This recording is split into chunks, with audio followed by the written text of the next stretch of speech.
Yeah, so Rich, it's as long as you're clothed from the bottom up, we're good. Yeah, and your camera doesn't shoot too far down. Well, yeah, and don't forget and stand up. Yeah, exactly. So, hey, welcome everybody. And we have a new guest on with us, Mr. Paul Maiella. He's actually the first Intricity employee. Am I right about that, Paul? I think you're the first. Yeah, day one. He had hair; it was fully haired at that time, and then he just ripped it all out. I had a few strands, not a full head. Those days are been long gone. So we had to come up with our topic pretty last minute today because we had this massive ice storm in Texas, and my air conditioning unit was getting encased in ice, and so I had to put a tent over it and use a heat gun to try to get it all off. And so anyway, the topic was a little short, but I think we got a good topic for today. What we want to talk about is the life of the consultant versus the life of the full-time employee in the world of data, and really what's the world like for those two parties, because they're very different. I mean, we're not talking about anywhere near the same realm of comparison. Of course, they might be working on the same projects, but there's a whole different level. In fact, one of our attendees, in fact, today is he used to be one of our consultants, and I remember him telling me, he's just like, it's so slow. Everything is so slow. It's like everything's moving in slow motion now that I'm a full-time employee after he had been a consultant for that many years. And I mean, I'm sure that's one of the things, but so Glenn, tell us a few things, and Paul, you can chime in as well. Tell us a few things that are that are sort of different in the world of consulting, what you can say and those kinds of things. Well, so this is a question I get asked all the time. Just a little background on my history. I've been consulting on and off for many years, but for a period of time, I was CIO for an organization, then I was CTO, and then I went back to consulting, and I have lots of people ask me, why did you go back to consulting? Why? And the number one reason why, well, there's a handful, but probably the number one reason why is, for me, I enjoy, right? Yeah, I miss you guys, but I enjoy, working on lots of different organizations. One of the benefits as being a consultant is we get to see all kinds of companies. Different. Well, some of us do. Some of us do. Yeah, Paul is the exception here. He's so good at what he does. Our client won't let him go. But we get to see lots of different industries. We get to see how data is being used in lots of different ways. And then one thing I will tell you is, every company thinks they're broken. Every organization now would say, "Oh, our data, it's broken, it's no good." Everybody says that, so don't anybody feel bad. But we get to learn about those industries and see how they're using data, and that a lot of time we can translate what an organization does with their data to a completely different industry, and have success in that. So that's one of the number one compelling reasons why I went back to consulting, is I just enjoyed it too much. How about you, Paul? And then we'll go to Rich. Yeah, well, for me, basically, my career has always been as a consultant, as a data architect. Oh, really? Yeah, I started consulting when I was 23 years old. So, but obviously, I've been on enough projects to see, and work alongside with the company data architect with myself, and you see, a lot of things that I notice is, being a consultant as a data architect, you're not tied down to anything. Whereas I think the the employee, a lot of times when you go in a company, everything looks like a nail to them, right? And all you have is right. So, at least with a consultant, obviously you have a lot more experience as far as different industries, like Glenn was saying, different tool sets, different ways of attacking the same problem. Because we've pretty much, you go in a lot of client sites, it's the same problems a lot of time, and based on the environment, things like that, dictates how you're going to attack that problem. But yeah, it's kind of funny because my current client I'm working alongside, I'm actually bringing up one of their full-time employees to be the data architect. Nice. And so I mean, I get to say what I get to say things that, you know, I get to, and he's got to be a little bit more cautious on what he has to say or, you know, suggest things. And so it is different, you know. Now I'm the opposite. I don't think I could ever work for a full-time company. Like I don't think I could ever make the switch from being a consultant to full-time. Do you think it's just slower, or is it just more politics? Politics. I just don't want to. You know, I've been at a client site for a pretty long time, and so you do get sucked into that stuff, Yeah. but not nowhere near as much as, you know, if you were a full-time employee. Right. And then Rich, how about you? I mean, you had an interesting career because you were running on the software company side, like you were actually running a software company. Yeah, it was interesting when I was not a consultant per se, when I was actually a full-time employee of a company. It was really like we were a consultancy to all of our clients. So Yeah. So it wasn't like I was an internal IT team just building data warehousing solutions and things like that for our internal company. We did stuff for a lot of different clients. So throughout my career, it's been mostly a flavor of consulting, and it's actually really interesting because, you know, Glenn talked about, you know, the opportunity to work in different industries and see how different things are done. And one of the cool things for me about consulting, you know, is that you can escape from some of the politics of organizations, but also I'm a people person, and just like as Glenn mentioned, you get to experience lots of different, you know, industries and things like that. When you're doing consulting, you get to meet lots of different people that have just amazingly different backgrounds, different skill sets, you know, different experience, and there's so much that you can learn, and you have such an opportunity to not make a difference, not just on the projects that you're working on, but also with the people that are working on those projects. So there's some real interesting things and dynamics when you look at both of the different options. So why is it that an employee can't I don't know, like, why is it that they can't say certain things? Is it just because, I mean, look, we could get fired from our consulting engagement, and of course, you know, we'd be looking at a different consulting engagement pretty quick. And maybe that's what it is, but I'm just curious, like, why is it that we can say things that employees can't say? Like, what's the thing?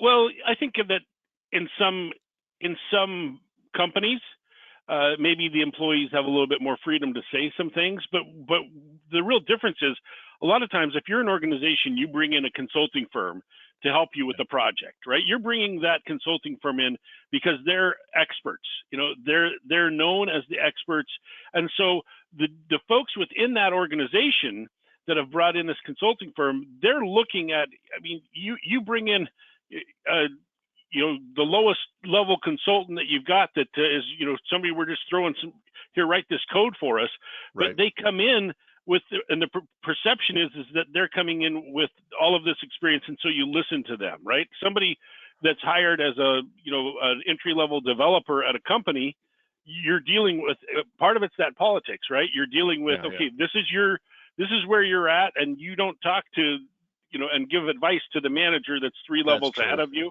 you know, and so there's a different perception of where you're at, even if you have a lot of expertise. So, you know, so it's probably. Glenn, have you experienced that? Oh yeah. One of the things that I hear often when we're working with organizations and we're meeting with different people and we're having meetings and we're talking about strategy and we're talking about how we're going to get this done and we're whiteboarding and things like that. Almost every client in some way, shape, or form in that project will pull me aside and said, you know, a lot of the things that you've been saying are critical, or we need to do them a certain way. We've been saying that for years and nobody's listened to us. You know, so it's kind of like, bah, you know, it's kind of like, you know, your kids, you tell your kids things and you tell them the same thing over and over again. And then all of a sudden they come to you one day and they say, well, I was over at so-and-so's house and they said this and, you know, we ought to do that. And you're like, well, we've been saying that for years and it never never seemed to work. But yeah, the other thing that I will say is I have a lot of people who have worked for an organization for many, many years, and they're starting to have, maybe I want to be a consultant. That sounds like something that would be fun or a different change in my career path. And they'll ask me, what's it like being a consultant? And the first thing I say is, being a consultant's not for everyone. Okay, so let me tell you what the life of a consultant is. Okay, so one of the challenges that every consultant faces, and this happens with every new project. Of course, the more the projects you do and the more years of experience you have, it's a little easier. But I call it the beginning of a project migraine. Okay, because when you go into a new project, you're going to get a fire hose event of tons of stuff, lots of information, business information, technical information, how they do things. They're going to tell you what works well. They're going to tell you what doesn't work well. They're going to have, and you're going to get kind of a combination of all this plus internal politics hit you right at once, like boom. And a lot of times that can be a very stressful, overwhelming experience. I know a lot of people that have come from not consulting, and their first gig, it's almost like there's so much information. What do I do with all of this? And I've had new consultants, people that have had years of experience, start consulting for the first time, and literally after the first or second day, they're like, I don't know if this is for me. I am so overwhelmed. So you get thrown to the wolves. Yeah, exactly. Glenn's got a favorite picture. I got to share with you what Glenn's favorite picture is. That he has a picture of a guy that's like sitting on the edge of a cliff, like hanging over the edge, and Glenn's like, this is my calling in life, is to take these new consultants and hang them over the cliff so they think that they're going to, and that's the thing. It's like you're drinking from the fire hose every new project, and it restarts. You get to meet a whole bunch of new people. You got to understand the politics. You've got to understand the different. We had a discussion. What was it, a couple of weeks ago, of the different types of people on a project, right? Oh yeah.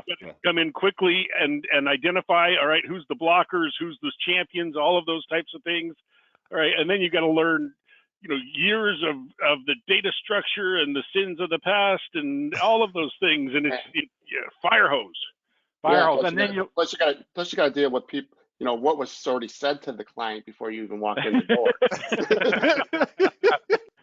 Those of us on the delivery side have never had that frustration where we walk in and we said, we're going to do what? And in what time span? What did the sales rep tell you? Exactly. Oh yeah. Just real quick, this is way back when I worked for another company. We went in and we were delivering a balanced scorecard application, and we got there and they're like, well, they start talking about delivering it over the web and everything. I'm like, they deliver it over the web? They're like, yeah. I'm like, we didn't have a web gateway or anything for this tool. I'm like, all right, so then they found out they were doing it through like Citrix. Oh, right. Okay. And they forgot to leave that point out. And at the time, back in 2000, 1999, Citrix was pretty expensive for each user to have. Oh yeah. So you have an account, to have a box there, for them. So. Yeah, but they leave those little details. That's the other thing, right? So they leave little tiny details out, and there's a line that you have to be able to walk. And I don't know if you guys have seen this book. Who's the guy that wrote this book? Naked? Getting Naked. You don't never have that book on an airplane with you, by the way. It's titled Getting Naked. Yeah, but it's a great book to explain how to be vulnerable in front of the client. You get a lot of these, I'll just say the big four consulting firms, and their job is, their job is to look like, like the gorilla. We have all of the credibility. The problem is that that attitude can lead to some very stupid decisions and stupid actions, like not asking dumb questions. And frankly, some of those dumb questions, I don't know, I don't remember who the consultant was on our team, but they basically said, I asked this question about the questions about their acronyms, and after the meeting, some of the people in the room were like, "Oh, I'm so glad you asked about that because I've never known what that really meant." Never had a clue. Well, speaking of acronyms, that's probably one of the most challenging things that we have, especially at the beginning of a project, is organizations, different industries and just different businesses, and that will have created a vernacular that is particular to them. And so you'll sit in a meeting and people are just using those terms that they're used to that mean sometimes nothing to us. And so sometimes I'll go into organizations and I'm getting so many of those vernaculars. Some of them are industry specific or some of them are specific to their business. And I always say, do you have like the decoder ring book that tells me what these mean? Because I am getting overwhelmed with, especially if they're, if they're 3-letter acronyms, we're working on the PDR for the PJC for the LMK, and we need to do that PDQ.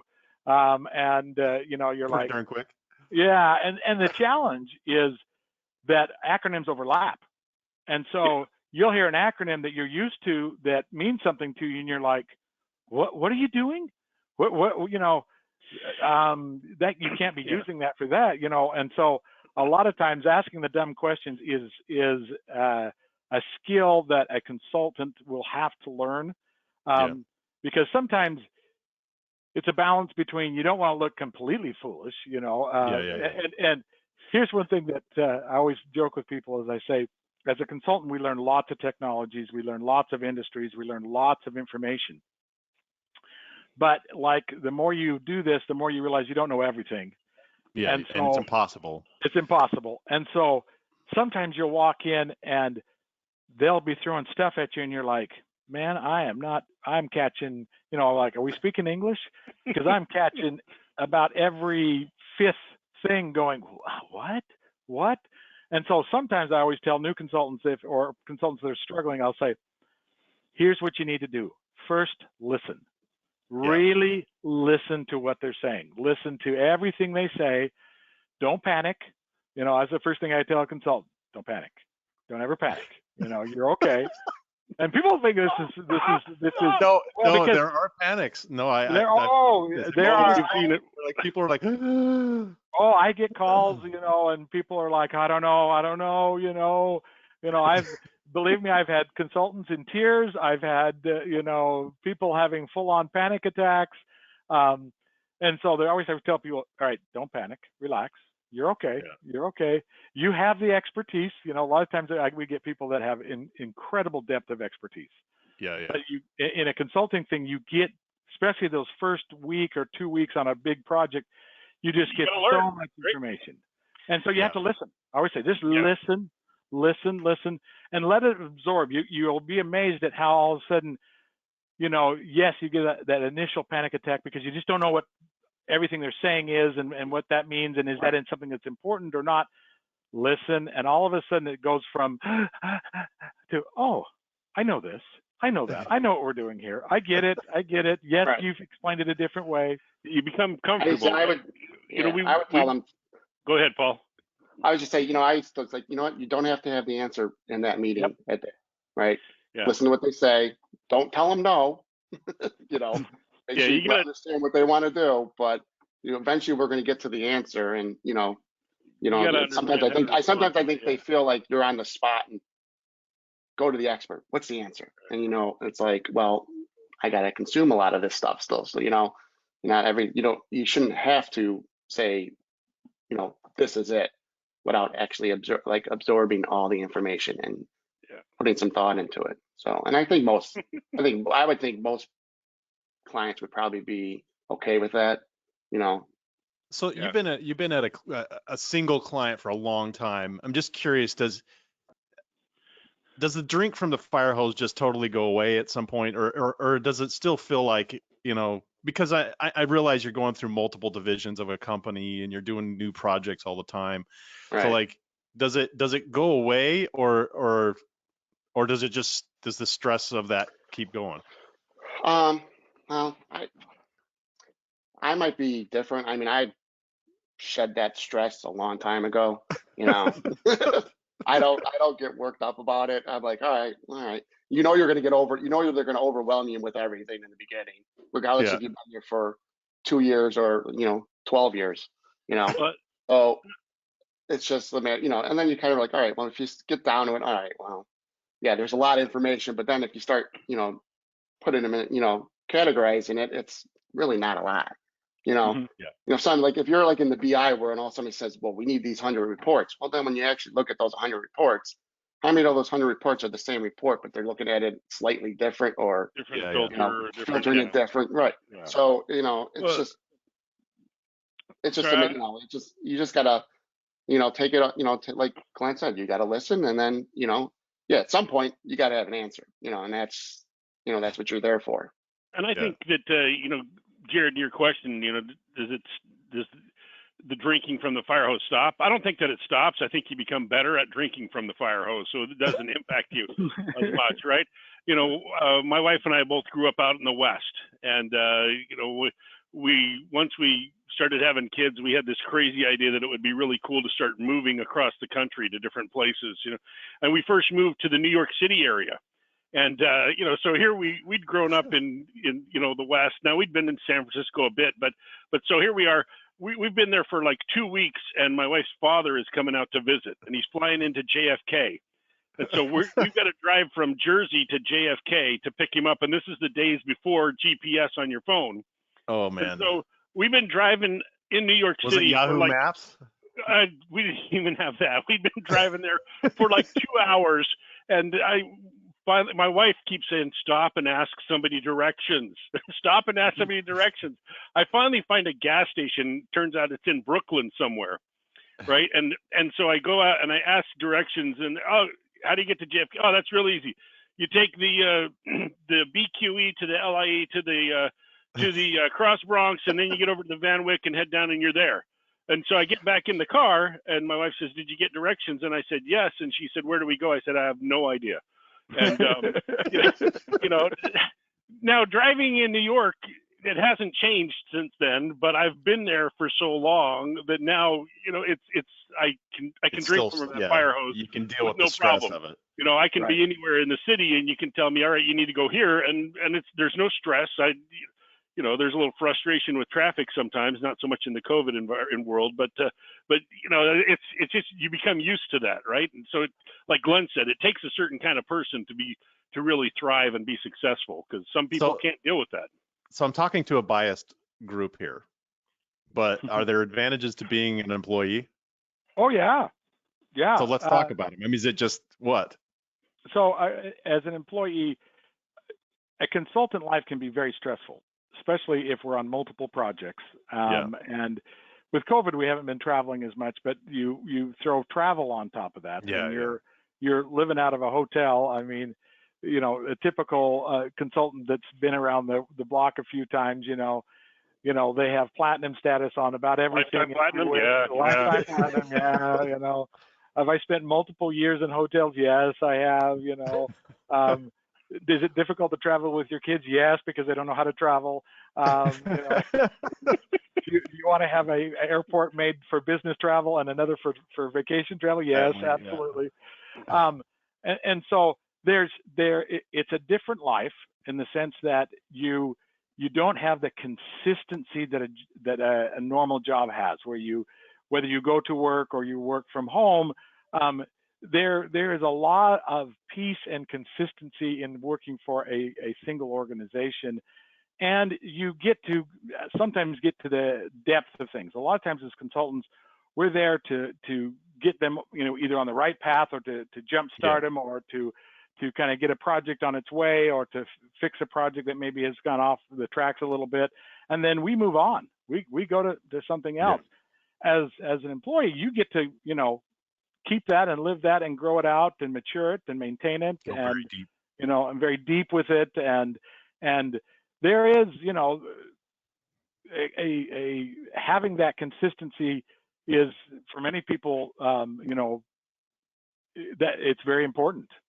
Consulting, we have lots of people that sometimes will cross over to become consultants and do it for a year or two and then say, wow, I just can't can't deal with the lot, what it is to be a consultant. You're here and then you're there and then you're there and then different projects change and you're having to adapt a lot. Yeah. To move from one industry to another. This is probably one of the most challenging things for consultants that are new to it is all of a sudden your subject area expertise that may be in a certain industry. Now I'm thrown into an industry that I don't know, and that can be overwhelming. And like I said, so it is a different person that is a good consultant, and that is somebody that's very adaptable. You know your skill, your technology, how it works, and that's probably one thing that I always talk to people that think about going into consulting. I say, how good are you at what you do, technologically, and being able to solve problems and provide solutions? How good are you at that? If you're really good at it, then consultancy probably is a good path for you. If you're not, or that makes you very uncomfortable and that's going to cause you, undue stress in your life, then, don't go there. Yeah. One thing I've noticed, and I'm just wondering if this is just my selection bias. And that is, I feel like in the consulting world, I get to know someone's weaknesses almost instantly. And in other words, because it's moving so quickly and you've got so many clients that are you're engaged with, it feels like you learn what their mama didn't teach them real quick, Now, I don't know if that's a selection bias thing because that's where my world has lived, or do you feel that that's basically the same in a full-time employee situation? Well, I mean, it depends. I think, like in your case, I mean, remember the spotlight's on the person that you're talking to the client about, right? Yeah. So you're talking about that team that you put in place or that person you put in place at a client. If you're at a full-time, sometimes you're on a team and, there's a lot of people that I've come across that are full-time employees that shouldn't be full-time employees, right? Because they can't do the job, but somehow they're part of a team and they either get, cover from them, or, it's just, we don't want to deal with that kind of deal, whereas, we're selling our people to clients and, they're expecting results. They're expecting us to be the professionals. So I think you get more feedback probably for your consultants than you would if you had somebody on your team, right? If you're you're a manager of a team unless you had somebody, in my experience, I don't see a lot of people going to a manager talking about a full-time employee saying he's not cutting it, right? But when you're paying rates, that person's going to reach out to you. Why is that though? That's a puzzling thing to me. Why is it that companies are just sort of willing to let people ride that just are not going to cut it? But I see that a lot. You have a commitment to employees. When you hire somebody, the effort that you go through to select the right person and bring them on, and they're part of your family, as a company, and organizations have a commitment to their employees. They have a commitment to their growth path, and so a lot of times that is a big factor of it, and we see that as consultants. We come in and we're working with different teams, and you can tell really quick who is the star player on the team and who are supporting that star player and who's riding on coattails, and that we see that a lot, and if you're a consultant, you really can't do that. You've got to be, we always worry about people that when we are hiring people or selecting consultants, we look for things like, can I put them in front of a client, or are they going to melt down in front of them, And now there are consultants that are very much, their job is really to do certain technology, and they're very good at that, and that's what we're going to have them do. And so there's kind of two types of consultants, if you were to break it down. There are those who are leading projects that are client facing, that are the architect side of the consulting, and then there are consultants that are very specific to certain technologies or certain type of work, and they may not be as much client facing. They may be part of a team, and so you have to kind of think of your consultants who are That's true. client-facing consultants that are architect type consulting work versus those who just might be, doing a certain piece of technology and that is their focus. You know, Jared, where I think it's starting to turn the corner a little bit for that kind of issue within is if depending on like if you're doing like an agile approach and you're building, epics, features, and stories and things like that. Right. Well, Right. now that individual's tied to a story usually, or he's tied to some task, They and can't that's hide. where it starts. That's right, and that's where it starts getting exposed. Like, well, what are you doing? Right. This has been sitting in this, this iteration. This story's been in this, keeps going to the next iteration. Right. That's, I think, that kind of helps. I think weed out, the weak links. Mm-hmm. Well, and there's regulations in place too that the companies have that you might not have with a consultant, right? With a consultant, we can say, "Hey, that project's done, and sorry, we don't have anything else for you," right? An employee. Well, this is why the U.S. places, government only hires contractors. Yeah, I mean, in certain places, there's if no you HR. want to let a full-time employee go, you've got to document everything for 6 months to a year and have all that in the file, so that you don't get sued once you let them go. Right. Whereas a contractor, you can just contractors are like that. Yeah, bye. Done. See ya. We're expendable. Yep. The good ones are invaluable, and you can't live without them, and the bad ones are you can just let them go. Let them go. It is interesting somewhere. It is interesting that companies. It's just an odd thing in my mind that companies can't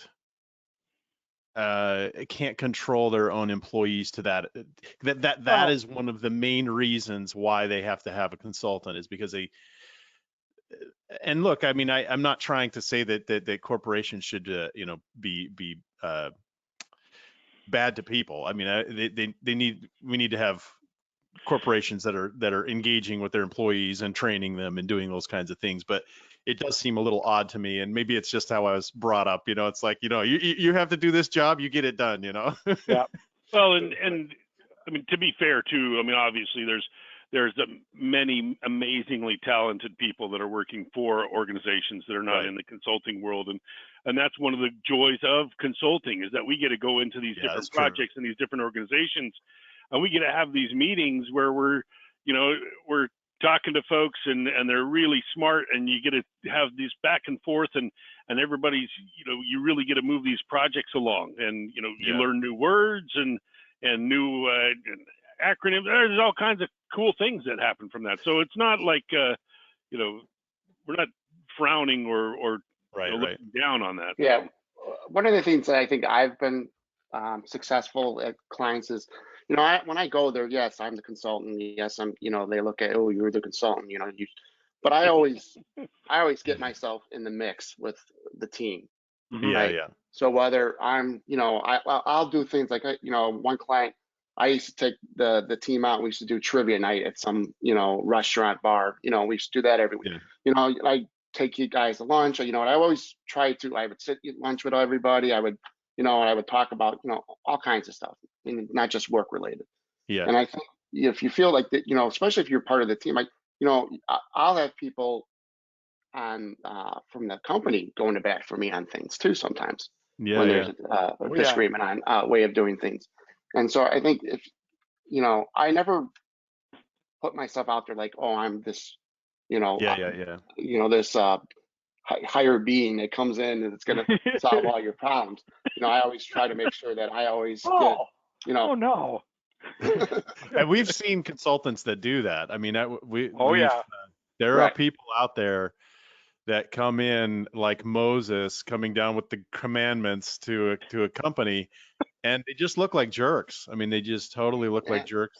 I mean, if somebody, if somebody comes up and they like, I'll challenge it, and that's from the client side. If they challenge me, like, I'll give them my case. If they're, well, we really want to do it this way. Okay, I'll be there, to help you, whatever facility. But when it gets to that point where we got to change it, I'll also be there too to tell you, how to change it. So, well, and that is probably the what makes a good consultant is that we can have lots of expertise and lots of experience and lots of different ways to do it, but a good consultant listens to what the client needs. You know, one of the things that I always tell consultants that are new or struggling is I say, listen to what the client needs. Really listen to what they need. Don't and I always use this term, don't call their baby ugly. Okay. Yeah. Listen to what they've done, because you know, and I can tell you from mistakes that I've made in the past, you know, sometimes you get in there and they're saying things that, you know, we've kind of seen before, you know, yep, I've seen this before, and we as consultants, you got to be careful that you don't just fall back into a cookie cutter situation that may have worked really well for another project, and you just want to do that same thing here. You've got to be very careful that you've listened, and that, you know, and you look at how they've done things. And, you know, sometimes what I've learned or mistakes I've made is I'm telling them, you know, oh, you got to do it this way. And I haven't really understood all that was really going on. And I don't realize that there's something else behind this that is, that I'm just not, I don't have awareness of. And so I'm always very cautious, especially in the beginning of a project, to mandate anything or to ask, you know, change the way we're doing it, because we want to make sure that we really understand it. So that's, you know, when you say what's a good consultant, you know, you know, and if you do read the book, Getting Naked, it's a great, you know, anybody that's thinking about being a consultant or it's a good book, that's listening to this and you have not read that book, that's a book I probably reread every 2 or 3 years, just because it's so fundamentally, if you want to be a great consultant, some of the principles in that book are what makes a great consultant. And a lot of it is being able to take your expertise and experience from many different organizations and then tailor that to what the real needs of a customer is, while building those relationships that Paul talks about. You know, it is about people and relationships and getting it done. You know, the other piece about consulting is you need to have that burning desire to get it done. Well, you know, another thing too, it's like as far as the difference between a consultant, like if you're on my team and you're a consultant, and I don't want to come off like some jerk, but you come and ask me a question and I'll answer it for you, right? And I say, all right, go off and try to, you know, you come back and ask me the same question, then that tells me you didn't really put any, you know, effort in. Now, if you're full time, you can ask me that same question all day long, and I'm like, okay. Let me show it to you again. It's true though. It's true. We do expect, and it's that, Glenn, it's the own it to done thing, where, you know, on the consulting side, it's we do expect you to finish this even though there's barriers. You know, don't come back to us and tell us that there's barriers. Tell us what you've done to try and overcome the barriers, because then we know you're doing it. Right. You know, or give me options. Give me. You know, I hate something that shows you put some brain power behind this. Yes. Don't drop it off at my feet and say, I don't know. You know, well, way too many people in the world that are all about, how do I just get this off my plate as quickly as possible? Throw it over the fence. Throw it over the fence. You got to break the stone. You got to deal with the unknown part of it. You know, the other thing, I'm just going to throw one other thing, is the other big benefit of being a consultant. And so if anybody's sitting on the fence that's listening to this and says, oh, maybe, you know, I've really thought maybe I want to be a consultant. One of the biggest benefits that I get out of being a consultant is that you are constantly learning. You just see so many different ways to do things. And, you know, and of course, crossing industries brings you new ways of seeing things done differently. You know, and what always amazes me is what one industry has solved, you know, to a science. You'll go to a different industry that has a similar problem, but it's not their area of expertise. And you say, man, the guys over in manufacturing have this down to a T. And these guys over here, a software company, is struggling with something that is so well mature in this industry. And so, you know, it's fun to share some of how other industries do things that can really be impactful to your client. Well, that in some ways is unique to data. You know, there's a lot of across industries. Yeah, we get to cross the boundaries of our siloed industry. We get questions a lot from clients that say, well, what industries do you have expertise in? We're like, all of them. Yeah. Yes. because it is. I mean, you're crossing the boundaries of all these industries because all of them have data. So, and the practices for solving data problems, they're essentially the same fundamentals. Across, Yes. all these different industries. Yeah, that is absolutely true. So yeah, that is one of the things that is a benefit of our of data, is that we do cross industries, pretty easily, pretty. Yeah. Here's one I want to ask, because this is one that gets asked all the time, is as consultants, when we come into an organization, oftentimes we have to kind of adapt or conform to how they want to do work. Okay. Yeah. And then you talked about agile, we've been talking agile in our industry for what? 10 years? Yeah, 12 years. I'm trying to think when it really started getting mainstream.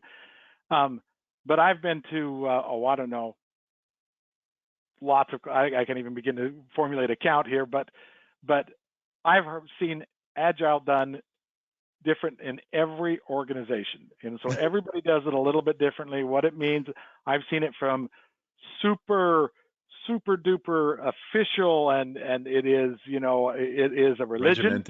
A regimented religion of way of doing things, to the degree that it's almost impeding them.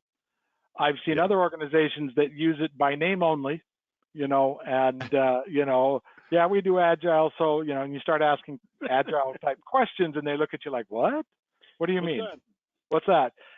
And the important thing is that as a consultant, different from an employee has probably been, they've been part of that culture and creating that culture of how they want to do work and do projects and things like that.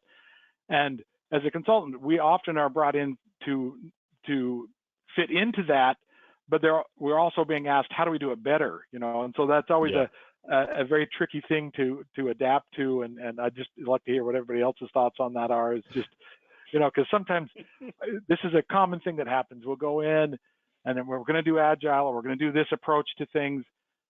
And I always sometimes walk back, after my first exposure to a client, and I go, man, I'm not sure what their process is.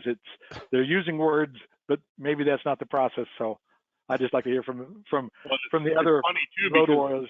You go into those situations, and all of a lot of times the folks on the teams, they've made up all of their own words. We use the fragile method, or they have all these different slang terms for this, because it's so inconsistent. And again, that's one of those, you got to be on your toes, right, as a consultant, because you got to go in and figure that out. And I love it when you go in and you're having the discussions ahead of time, and you're told by the management, we use, we're agile shop, and then you go in and you start working with the developers, and they say, oh, no, we don't do that. We don't do that at all, or vice versa. It's really interesting, but lots of different flavors I've seen. Another thing I've noticed too. Yeah, go ahead, Paul. I was just saying the team that I'm on, my client currently, they're implementing to use agile, and it's quite it's kind of a challenge, especially for the data warehouse type of work that we do. Typically, we used to, you come from the project plan world. Okay, you'd have all your dimension tables all listed out. This is what it's going to take. These are your, now you kind of have to fit all that stuff into, depending on how long the iteration is. Stories. And and something, you try to talk to them, say like, sometimes something doesn't fit in 2 weeks. I can't really break it up, and it just won't, and plus all the dependencies you're on as far as everybody else outside of your team, right? Because remember, you're bringing data from everybody, everybody else. If this person in the accounting system is, slacking, then you're not getting it. And, there's like, that's what I found kind of hard, like at least with a project plan, you kind of had like dependencies built in, and you could load balance and everything like that. But with this, it seems like, well, here's the story. What's going on with it? Well, the person that I'm waiting on is not part of the stand-up, so he can't really explain why he hasn't given me the data. And they don't, but it's like widespread now. It's like I think almost every department, IT department, is using it.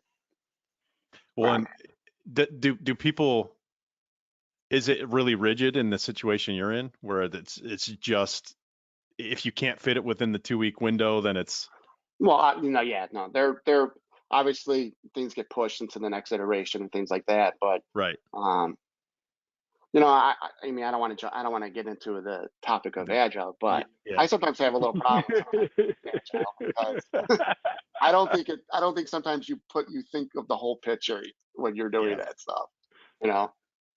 Well, and I was on this that's one project for CDP, yeah. Go ahead. and it was just like they were doing everything was got their little stories, their tasks ready to go for the 2-week iteration, and then you get down the road and like, oh, we got to take whatever we did 4 iterations ago, we got to redo all that work because you didn't sit there and try to think the whole thing out, trying to and I think that might occur more in our area than it does probably like delivering a website or delivering an application, because you can deliver those incremental bits. these little you could do these little features that you add to the application and still keep a running application, whereas when we're done, we have a data model that people report off of, right? So fire ready aim. Yeah, fire ready aim. One of the other things, and this is the topic that is also, think about the difference between a consultant and an employee, is one of our jobs, and it is often the case, because, people brought in a consultant because they needed expertise. My kids always ask me, what is it you do, Dad? And I always try to explain this, and it never seems to resonate. And so I kind of moved to the, if you think about the medical world, we're kind of the specialist. We specialize in a certain area. We have a certain area of expertise. And so your family practitioner, when there's something critical or outside their realm, they'll say, go to the specialist and they're going to treat you. So I said, it's kind of what we do. But oftentimes one of our biggest challenges as consultants is that we need to help the client understand that their baby is ugly, that there is a problem. But there's been a lot of passion and work and pride in something that is just not built right, and it could have been built wrong for so many reasons. And there's a point where we have to, as consultants, very tactfully sometimes write the train onto the right rails, and we have to have some difficult conversations, and that's a difficult. How do you start thing to have. that? Is it planting seeds in the beginning of sometimes, a lot of times it's partially education. In the data warehouse realm, there are more train wrecks and disasters and we always say, you have a data warehouse by name only. What you have is not a data warehouse. I remember one client, the manager of that client was particularly very nice person, but his mode of communicating with his team was very aggressive, exceptionally aggressive. And we were there and we were looking through some data models for a data warehouse, and there were some real egregious sins in this thing, very egregious. And I was trying to kind of help them see what it could look like and what we would have to change to make it, functional and really be, done right. And as I was trying to kind of tactfully say this, he was realizing where I was going. And so he says to me, Glenn, just stop. Tell us how bad of a job we did and identify where we failed. And I'm like, wow, okay, hold on. Just breathe a little bit. We're not, I don't want to have people all melt down on me when I start to explain this. And so a lot of times as a consultant, because of the experience we've had, and yes, we get to do a lot of the same thing over and over and over again. So we should be really good at it. And we should be the experts if we're doing our jobs right. And so a lot of it is education. We need to be willing to be the educators of best practices, of the right way to do things, and be able to explain why this will work better. A lot of times as an employee, you may just have to live with the problem. Right. And as consultants, a lot of times we're brought in to put us back on the right rails and move ahead. And so this is often a ritual laugh, because we have this conversation now, I don't know how many times a year, we go, okay, that is not a data warehouse at all. we need to do some education here, and we have to share with you all that this isn't the first time I've heard this out of Glenn's mouth today. But one of the things that we do is, this is why we love charts, right? Because, you know, you use the ugly baby, comparison, right? And so, you know, instead of showing them a picture of what a pretty baby looks like, we show them the charts, you know, the diagrams. We start teaching them what a data warehousing beautiful baby looks like. And then it's really kind of cool when they come to that realization. Like Glenn, sometimes it's not as abrupt as Glenn's example, but you can start seeing over time where they're saying, oh my goodness, our baby is ugly. It well, really you can is imagine, ugly, isn't it? You can imagine why that this has to be so so carefully approached, because you got people who have poured their lives into these things. Right. Mm-hmm. You know? Yeah, I mean, think about some of those meetings you've been in where all of a sudden, like what you're saying, Rich, is they realize, oh, we're not doing any of that. Ours is and then the guy in the room in the same meeting is the guy that wrote it. And, right. Yeah. And then you're public enemy number one to him. Yes. Right. Yes, and that can be a very, you don't want to make your clients your enemy. That can be a very, especially if you see a problem that is just egregious, and you know that if we don't fix it, it will continue to be egregious, and it'll be one of the problems. And so trying to explain, you always know when you've touched a nerve on somebody, when you explain something and they go, well, that's not important. And you're like, well, it really is. And I need to help you get to an understanding of why that's important, and in the world of especially data warehousing, there is some real right ways to do things and some very wrong ways to do things. And we see this, it's just because we do it all the time, and it's not that we're smarter than anybody else. It's just we do it all the time. So we know what will work. We know the patterns to make it work. And so being able to share those in a way that doesn't really upset people can be one of the biggest challenges of being a consultant. It almost feels like I almost want to tell people that are watching this, especially if they're on the business side, is to take this discussion to heart, because sometimes it might be good for the client to be able to say, all right, tell us what you really think, like really get all the feelings out of the room for just a second. Let's really talk about what we should do, because I think it would save a lot of time. I'm pretty blunt to begin with, but yeah, Jared. I know, but we've never noticed that before. It would just feel so good to just be like, all right, give us the real beef here, even though sometimes we need to do that, and sometimes we have to have that really hard conversation. Again, I always would tell any consultant, don't do that on day one. No.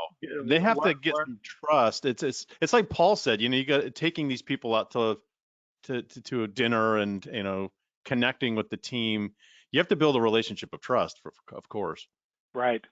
But there are times like a lot of these guys are my friends. I would say when I do projects, they're my friends, and I keep in contact with a lot of. Send them jars of Chardonnay. Yeah. Yeah. So just so everybody knows, Paul's like famous for this Chardonnay that he makes. It's like a yearly thing, right, Paul? Yeah. I just made what was it? I usually make it in the fall. So. Yeah. And then Glenn's thing is pens. Next week's topic is going to be how to make the perfect bolognese sauce, right? Yeah, there you go. That'll be next Data Sharks topic.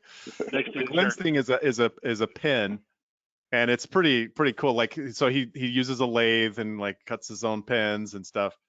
It's pretty cool when he gives his pen to somebody. I remember I was with you at that pharmaceutical company, and you gave a pen to, I think it was one of your last weeks there, or no, maybe they were leaving. I can't remember.